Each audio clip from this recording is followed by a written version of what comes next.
Alright, today on Knowing the Ropes, I'm up here at my old school, Dunbar Senior High School in Washington, D.C.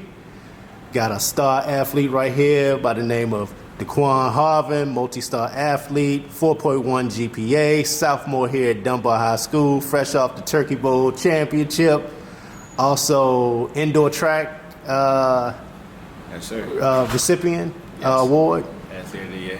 So we're going to take it back a little bit. How did you make your way to Dunbar High School?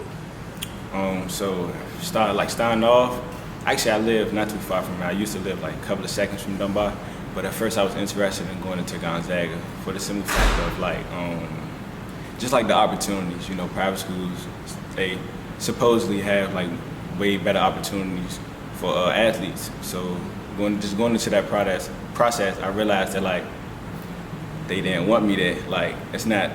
Looking at the school. It's not a lot of like me there. Like it's not a lot of people of my color, and I was kind of like uncomfortable in the environment.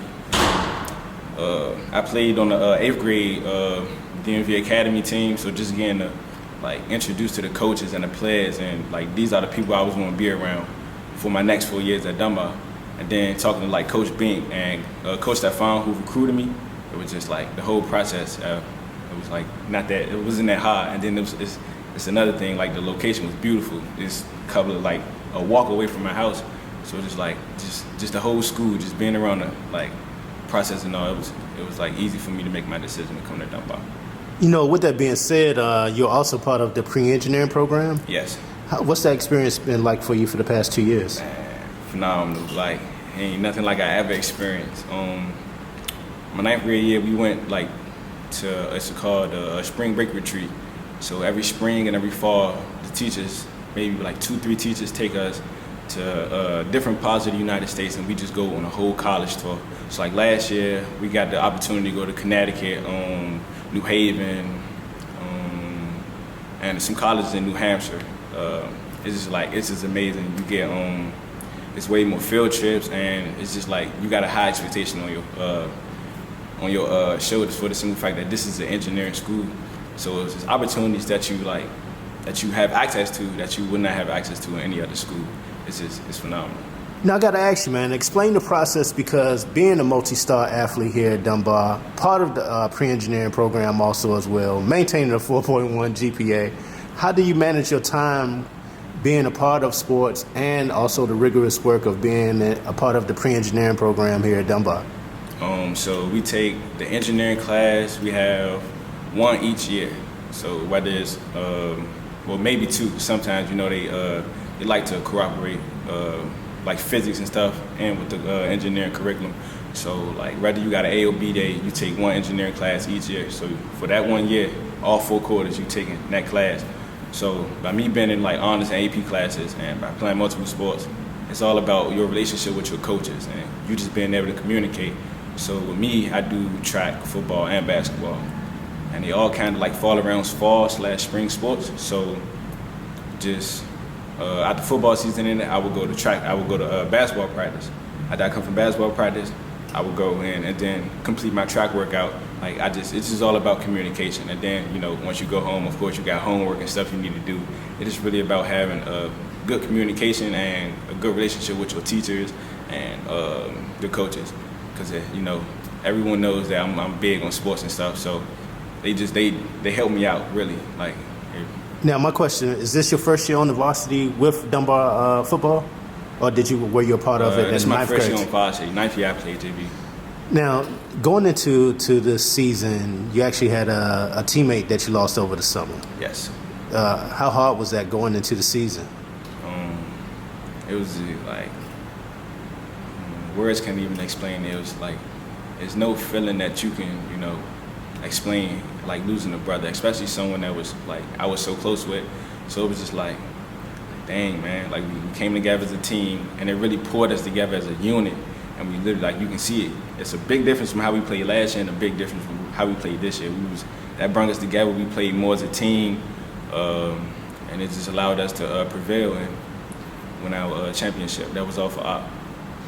Speaking of the Turkey Bowl, man, what was that experience like winning that one?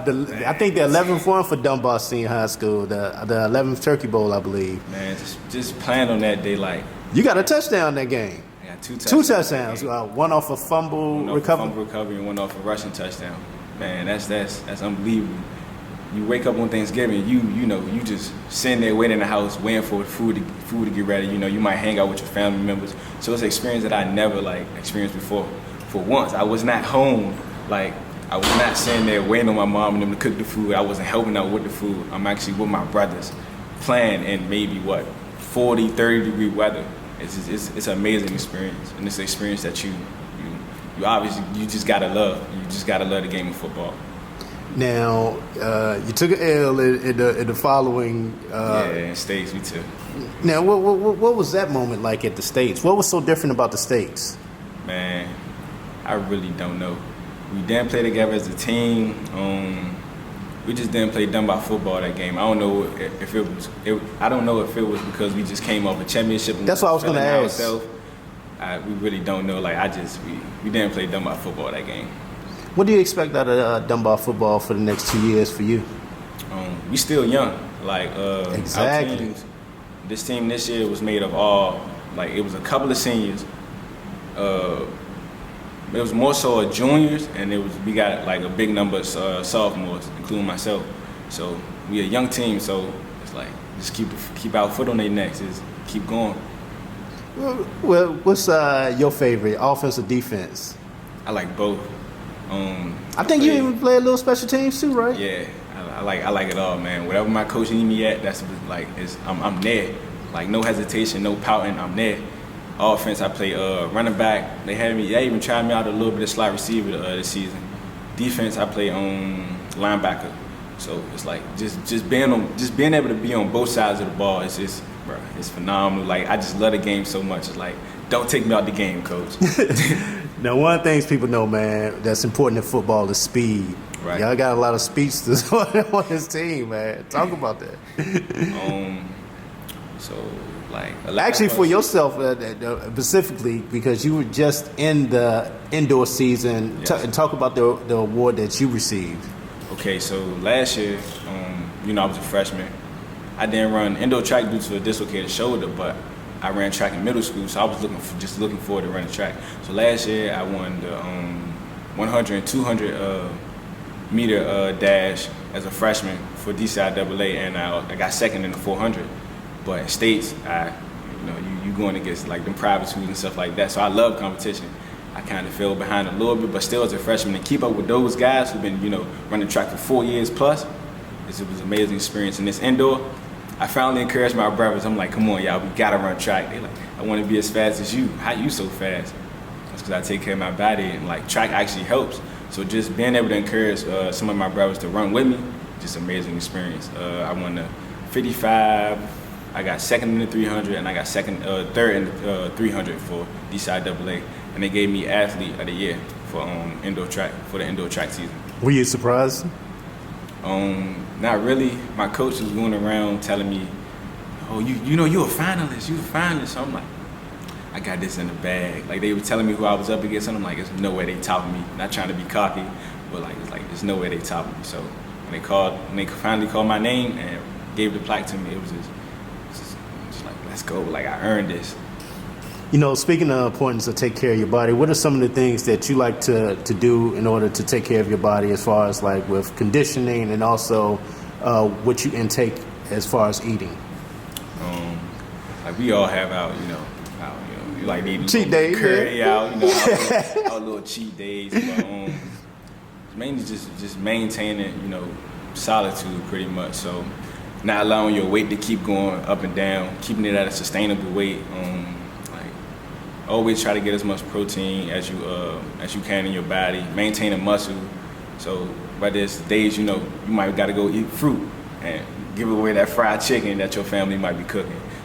You just gotta maintain a steady diet and maintain, just maintain. All right, we back. We talking about the importance of a healthy diet and what you partaking in your bodies. Just sustaining, just maintaining the diet and maintaining your workout routine, and I feel like you'll be in top shape, as well as conditioning, of course. Now, on the academic side, one of the things you talked about is you would like to get something along that lines for a college or a university instead of a sports scholarship. Why is that? I can't really say, like, I would, prefer it over a sports scholarship. It's like, when you've been playing football your whole life, it's kind of like, like, I love the game and all, but, like, maybe that's not your go-to thing. I was blessed to, I was blessed athletically as well as intelligence. So, if you do, like, one thing about us, like, we have career and college coaches that, like, just break down everything for us. If you look at it, the NFL, money in the NFL is not guaranteed. So, like, that's not something that I want. Like, I would be lying to y'all if I said I wanted to go to college and, be this big old football star and, go to the NFL, because that's not my dream. For one, it's like, many people, football is their number one. And I feel like that's not where you can mess up at, but it's not guaranteed. It's less than 2% of people that go to the NFL, you feel me? And after they leave the NFL, they go bankrupt or they go broke. So by me, using the talents that I have, I just feel like, I can bring more to this world than just being, an athlete. Are your teammates surprised by that? Not really. Because they know you? Yeah. It's like, for sure, I give me a scholarship, I ain't got to pay nothing out of my pocket. For sure, I would go to college and ball, but I don't feel like, I would embark on that NFL journey. What would some of your top 5 schools that you would like to be a part of? Number one, I want to say Notre Dame, for the simple fact that growing up, being around my uncle, it just like, he was a big Notre Dame fan, so as a youngin', all I knew was Notre Dame. I'm like, well, yeah, Notre Dame this, Notre Dame that. But then, as I started to get older and I started actually watching college football and watching the NFL, so I feel like my top 5 would be Notre Dame, LSU, probably Alabama A&M. I feel like I don't really know the rest. I ain't really got that, like, got no big school that I'm committing on right now. Like I said, you're part of the pre-engineering program. What would you like to do with your life? So if I was to go to college and my major would be engineering, I would like to do petroleum engineering, which is basically when you like explore nature's elements, pretty much. So whether you dig in for the natural resources. Yeah, natural resources. So like mainly down south, that's where like all the manufacturers are at and all the companies. So like just being able to go down college or just given the opportunity to go down south and go to school there and learn more and more, I feel like petroleum or architectural engineering is probably where I line up at. Yeah, that's interesting. If not playing sports. That's interesting what you said that with the petroleum engineering, because you don't find too many of us involved with that. So that had to be a great opportunity to see someone who looks like me or look like you to be involved with that, who can bring, that is something, a different light of engineering that you can get into besides the electrical engineering or the civil engineering. That's something different. Yeah. Now, with that, are you able to do internships as part of the pre-engineering program here at Dunbar? Yes, that's like big. That's a mandatory thing that you need to either be in the engineering academy. Now, are you lifelong DC resident? Yes, sir. Born and raised? Yes, sir. How has DC changed for you from what you've seen? Man, a lot of gentrification. Like a lot. It's just a lot, man. It's like living in where I've been living at. I've been living at for a while, even though like I even recently moved. But just growing up, even if I look and I walk past some of the places I used to, go as a kid, or places I used to enjoy, they're not there anymore. Or what's over them is these, maybe 5-story apartment buildings, or just anything. It's just been gentrified like completely. Like my whole childhood, I can walk past that and it's gone. Like it's changing a lot, and I don't like it, but it's like. With that being said, do you see that happening even within Dunbar High School? Or is it still what? The gentrification process happening here? For like when I went to Dunbar back in, graduated in 90, it's probably 99% black. Right. Is that still the same? Yeah, I would say. Pretty much. But what I'm saying is, with the gentrification coming in, and Right. of course, you know, they're going to have younger kids, and the look and the color changes. Do you see that, or not really? Not really. For the simple fact that, like for a while, Dunbar had like a bad name or bad rep. So I don't think like as them gentrifiers are coming in and you know their kids are coming in, I don't think Dunbar would be like a number Their one choice. option to send them. You feel me? So I feel like a lot of neighborhood kids come here. And a lot of kids come in for a lot of reasons. It's not like the school is 100% black. Of course not. You still got, you know, your Latinos, your Hispanics. You know, every school is going to have some type of diversity, or it just wouldn't be a school, of course. So I don't really see that happening here. Before we wrap up, man, one of the things I'd like to talk about is life struggles. And I wanted to find out, what's the hardest thing that you had to deal with in your life, and how did you overcome it? I just feel like people that I looked up to and the people that I love the most, they just keep getting taken away from me. So as far as like struggling wise, I use sports as an escape route. So like just to deal with that, maybe, you know, I just lost someone, say in order to get that off my mind, I go work out, or I would love to be with my team, or I spend extra time, you know, in the gym, extra time on the field. It's like this is my escape route from, you know, what I have been through and what I have to overcome. So mainly just me having, it's mainly my mindset.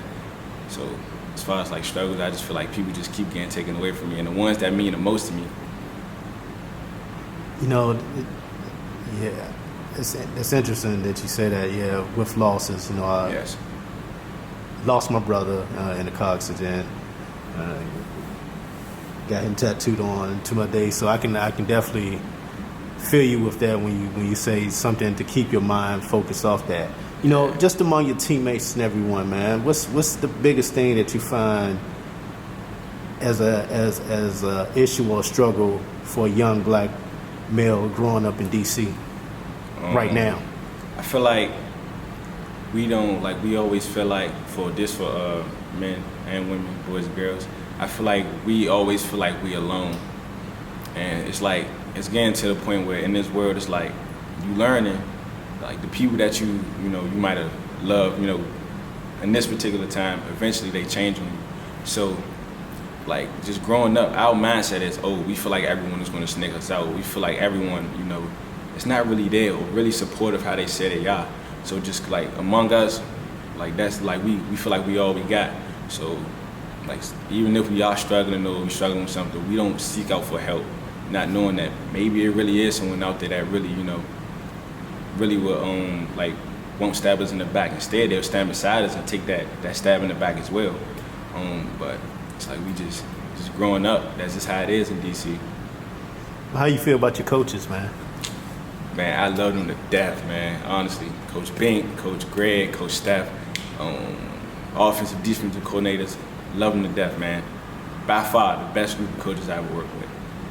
And man, once again, man, I really appreciate your time today on Knowing the Ropes. Like I was telling people and letting my audience know, I'm branching out to other sports. Wanted to basically shine a spotlight on a lot of the young black male athletes in my area, man, that are doing positive things. And today is the first start here at my old school, Dunbar High School, Yes, sir. with DAEQUAN. HARVIN, currently multi-star athlete, 4.1 GPA. What, you know what that 4.1 GPA, man? You must be taking an honors class. A lot of honors and AP classes. What's the honor classes that you take before we get out of here? So you got like honors physics, AP English, honors algebra 2, you know, like classes like that. Mostly the STEM classes, honors at AP. Some of the options that they offer at Dunbar. All right, man. Once again, man, I really appreciate your time today on Knowing the Ropes, man. No problem. All right, we out.